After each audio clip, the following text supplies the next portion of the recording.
jafe-jafe yi nga xamante ni ñiy jënd wala ñuy jaay ci internet bi dañ koy am bi ci gën a mag moom mooy lan duñ mën a fay ci internet bi. tey boo bëggee fay ci internet bi da ngay sonn lool benn da ngay woo sa benn xarit bu am carte bancaire wala yow sa bopp nga ubbi benn compte ci benn banque wala nga ubbi ay compte yoo xamante ni dafa jafe lool. tey nag bu ngeen yeewoo ci mbaalu jokkoo yi lépp lu ngeen gis moom mooy lan Free mooy ay carte Free carte yooyu moom mooy lan ñaata lay jar naka ngay def ba am ko ak lan mooy dëgg-dëgg njariñu carte yooyu tey loolu lañ bëgg a wax ci vidéo bi.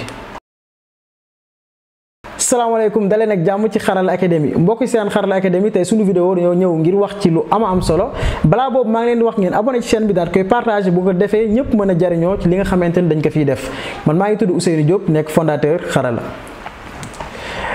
Free mu nekk benn entreprise boo xamante ni day yëngu ci wàllum télécommunication yi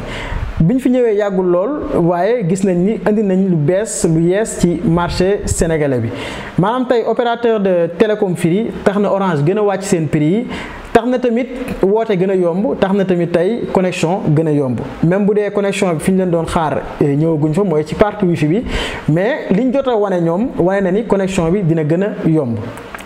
Free nag yamuñ ci loolu ginnaaw bi ñu ñëwee indi ay innovation ak ay nouveautés yu bëree bëri dañ ne nag tey dañuy libérer consommateur maanaam tey way jëfandikoo bi dañ koy may piixteem moom boppam lu mu bëgg a def ci xaalisam mu def ko si lu mu bëgg a def ci crédit mu def ko fi ci loolu lañ lancé le 13 bii nii luñ naan Free Money Mastercard maanaam Free Mastercard mu nekk benn carte boo xamante ni tey dalay may nga mën a jënd ci internet bi nga mën a fay say publicité nga mën a tamit booster say page Instagram ak Facebook ci lu yomb mu nekk carte boo xamante ni Free mu ngi ko lancé fan yi ak seen directeur mu nekk loo xamante ni lu neex a utiliser ndax dalay permettre tey nga mën a dem si les gab yi mën a retirer xaalis bu nekkee am nga sa Free Money tey imaginons yaa ngi jug minuit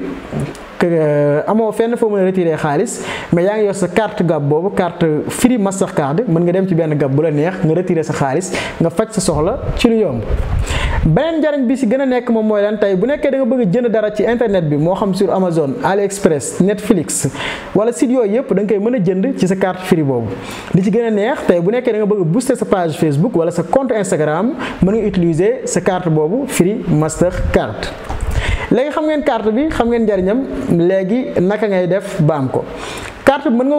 nga ko am directement ci sa application mooy Free wala nga def dièse 150 dièse léegi carte bi nag njëg gi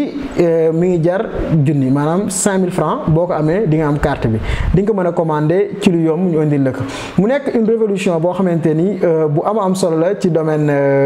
mobile money ak ci domaine télécom ndax bu ngeen seetloo baax a baax ñi nga xam ne dafay jëfandikoo carte yooyu noonu pour nga dem ci benn banque jënd carte bi loolu day xaw a cher prix yi ko banque yi di jaayee ak Free sax bokkul moom moo gën a yomb pour wax leen rek voilà mu nekk carte bu am solo mu nekk loo xamante ni tey dina la permettre dina yombal sa dund ci internet bi nga mën a jënd li nga bëgg a jënd. voilà donc tey loolu moo nekkoon suñu vidéo di leen laaj naka ngeen ko gisee ndax yaakaar ngeen ni Free Mastercard dina dox ci Sénégal ak tamit yéen ndax pare ngeen ngir utiliser Free Mastercard ak tey jii ban laaj ngeen am ci pour Xarala di leen sant bu baax a baax di leen gërëm di leen wax beneen yoon ci beneen vidéo merci.